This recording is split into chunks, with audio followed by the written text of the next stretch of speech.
जय शिवराय. मी Milind coach. जरा YouTube channel आपले स्वागत आहे. तर मंडळी, आजचा दिवस खास आहे. आज आपण आलो आहे राजभवनमध्ये श्री कुंडी देवी सकलाई देवीच्या यात्रेला. तिची यात्रा आहे. चला तर यात्रा पाहूया. या टेकडीवर आहे ती मलबार हिल. भौगोलिकदृष्ट्या मुंबईतील सर्वात उंच टेकडी. या टेकडीच्या उंचीसारखी उंची ऐहिक आयुष्यात गाठलेली 3 माणसं वाळकेश्वरच्या वस्तीत गर्भ श्रीमंतांची, तसेच मुंबईचा राजनिवासीचा विभाग.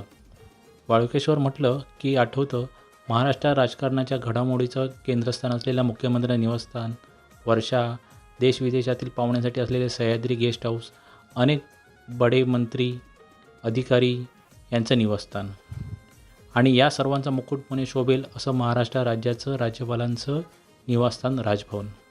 ह्या राजभवनात आपण आलो. अनेकांना माहितीही नसेल, या राजभवनात देवीचं वास्तव्य आहे. पुरातन पौराणिक असं देवीचं वास्तव्य आहे. छत्रपती शिवाजी महाराज, सरकेल कान्होजी आंग्रे आणि राघवदादा पेशवे या इतिहास गाजवलेल्या महापुरुषांनी या श्री कुंडी देवीला भेट दिल्याच्या कथा सांगितल्या जातात. अफजल खानाच्या वधानंतर प्रत्यक्ष छत्रपती शिवाजी महाराज इथे येऊन गेल्याची कथा सांगितली जाते. ह्या देवळाचं नुकतंच सन 2015मध्ये नूतनीकरण करण्यात आलं आहे. सकलाई देवी, सागरमाता देवी आणि श्री गुंडी देवी म्हणून ही देवी भाविकांमध्ये प्रसिद्ध आहे. या देवीचे मुख्य पुजारी कोळी समाज. ही कोळ्यांची देवता असं म्हटलं तरी चुकू नये. वर्षाचे 365 दिवस या देवीची पूजा अर्चा राजभवनाचे सुरक्षा रक्षक व विविध विभागातील कर्मचारी वर्ग मोठ्या आत्मीयतेने करत असतात.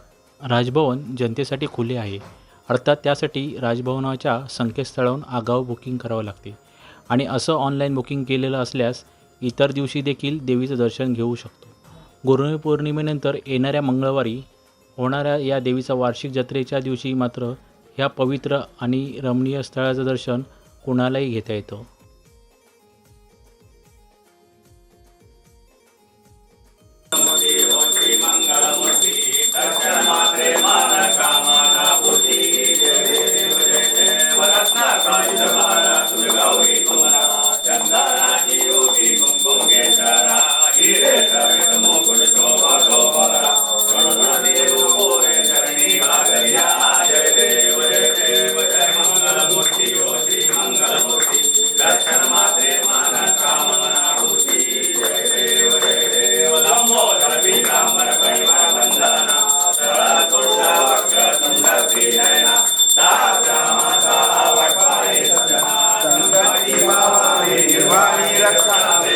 वंदना जय देव जय देव जय मंगल मूर्ति ओ श्री मंगल मूर्ति दर्शन मात्रे मन कामना पूर्ति जय देव दुर्गेश्वरी तुझे संसारी अनाथनाथे अंबे करुणा विस्तारी वारी वारी जन्म मरणाचे वारी हरी पडलो आता संकट निवारी जय देव जय देव सर्व ईश्वर वरे तारी संजीवनी जय देव जय देव कोई कोई माता हरे राम राम राम हरे हरे हरे कृष्ण कृष्ण कृष्ण हरे हरे हरे राम राम राम हरे हरे हरे कृष्ण कृष्ण कृष्ण हरे हरे.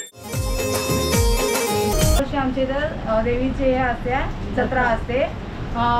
प्रत्येक वर्षी म्हणजे गुरुपौर्णिमा झाल्याच्या नंतर पहिला मंगळवार असतो, त्यावेळी देवीचं हे असतं, जत्रा भरते. आणि पहिले आमच्या इथं म्हणजे कसे बकरे कापायचे, कोंबडे कापायचे. आता म्हणजे खूप वर्ष झाले तर बंद केलेले आहे. आणि हे म्हणजे नेहमी खुलं असतं. फक्त वर्षातून एकदा ही जत्रा असते, तेव्हा ही सगळ्यांसाठी असतं खुलं. कोणी पण येऊ शकतात, सगळ्यांनी येऊ शकतात. आणि ते कोळी लोकांची ती देवी आहे. कोळी लोक पण येतात, इथे नाचतात, गाणी गातात, सगळं होतं. आणि हे आमचं जागेवालाचं मंदिर आहे.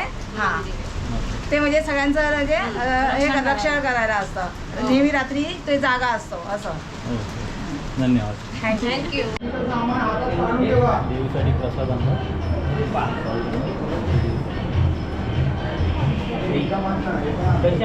वेगवेगळे असतात ना वया. अलग अलग ठेवून आपल्या कर्मचारी राजभवनमधले कर्मचारी आहेत, त्यांनी देवीसाठी प्रसाद आणलेला आहे.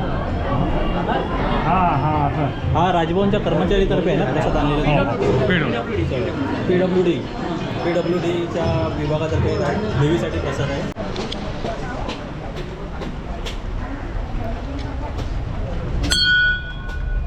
ओम नमः शिवाय ओम नमः शिवाय.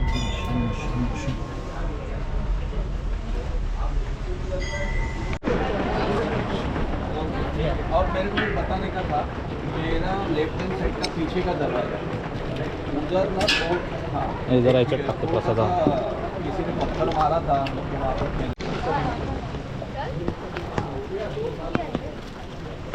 मी दिवान सिंग पाटील. हे राजभवन देवी मंदिर समुद्र किनारी बसलेलं आहे. इथे पूर्वी कोळी लोक दर्शनाला यायचे. जे समोर भाई बंदरकर मच्छी वसाहत आहेत तेथून सगळे कोळी लोक आपल्या बोटीने या जेटीवर उतरून इकडे दर्शनाला यायचे. हा 49 एकराचा परिसर आहे. कोळी लोक ज्या वेळेला इकडे दर्शनाला यायची त्यावेळेला आमची लोक इथे हे घनदाट जंगल होतं. म्हणजे हे 1965 पूर्वीची गोष्ट सांगतो.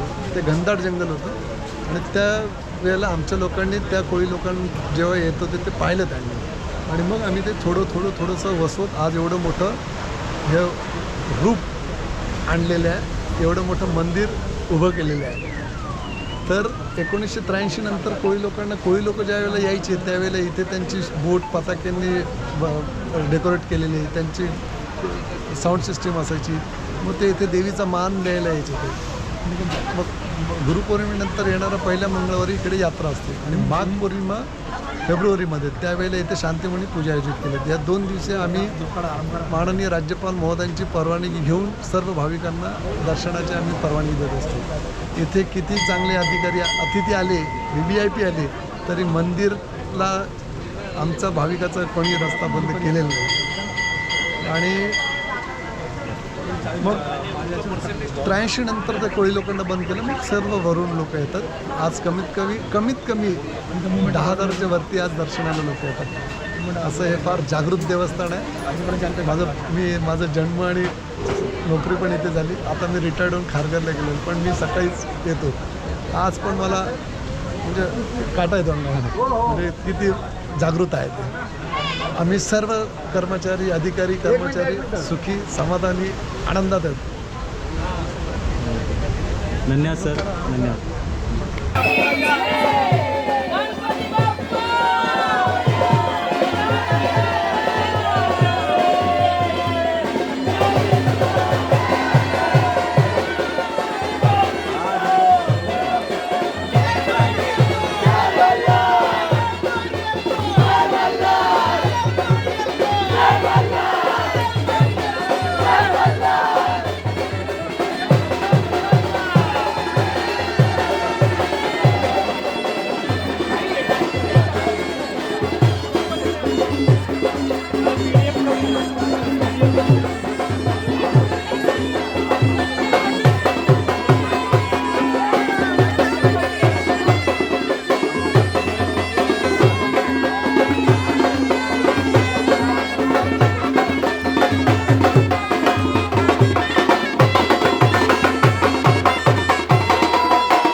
राजभवन आता जनसामान्य देखील पाहता येते, परंतु इथे स्ट्रेट अशी वॉक इन अशी एंट्री नाही आहे.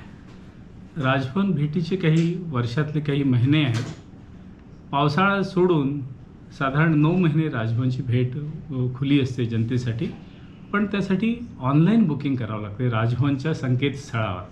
राजभवनचं संकेतस्थळ किंवा वेबसाईट आहे rajbhavan-maharashtra.gov.in. या ठिकाणी जाऊन ज्यांना ज्या दिवशी भेट द्यायची आहे त्या दिवशी स्लॉट उपलब्ध आहे की नाही ते तुम्हाला बघायचं आहे. दिवसाला साधारण 30 स्लॉट जनतेसाठी उपलब्ध असतात आणि त्यानुसार जिथे उपलब्ध असेल त्या ठिकाणी तुम्हाला बुकिंग करून काही फॉर्म पण असतो तिथे, आयडेंटिफिकेशन लागतं आहे आणि ऑनलाईन पेमेंट आहे पर पर्सन 150 रुपये. तर अशी नोंदणी करून तुम्हाला त्याच दिवशी येता येते. राजभवन भेटीची वेळ जी आहे ती मात्र आम्ही सकाळी 6ची ठेवली आहे. तुम्हाला रिपोर्टिंग साधारण 5:45 वाजता करायला लागतं आहे आणि सिक्युरिटी फॉर्मॅलिटी झाल्यानंतर राजभवन हा कंडक्टेड टूर आहे. इथं असंच फिरता नाही आहे. राजभवनची टीम असते जी तुम्हाला सोबत घेऊन जाते. सुरुवातीला सनराईज, इथे थोडा नेचर ट्रेल, इथला निसर्ग तुम्हाला बघता येतो. सूर्योदय, इथल्या सनराईज गॅलरीतनं सूर्योदय. एक ऐतिहासिक देवी मंदिर आहे, इथं देवी मंदिराला भेट.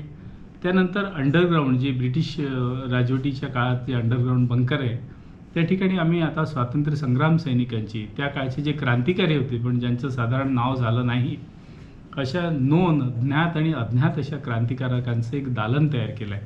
त्याला क्रांतिगाथा हे नाव आहे. तर त्या क्रांतिगाथा दालनातून आपण सोबतच बंकर पाहत येऊ शकता. त्यानंतर या ठिकाणी ज्या ठिकाणी मुख्यमंत्री, राज्यपाल महोदय आणि चीफ जस्टिस यांचे शपथविधी होतात तो राजभवनचा दरबार हॉल दाखवण्यात येतो. जलविहार, ज्या ठिकाणी स्टेट गेस्ट असतात, आपल्या राज्याला भेट देणारे वेगवेगळ्या देशांचे अध्यक्ष, पंतप्रधान, त्यांच्या सन्मानार्थ ज्या ठिकाणी शाही भोज होतो तो ऐतिहासिक हॉल जलविहार या नावाने तो दाखवण्यात येतो.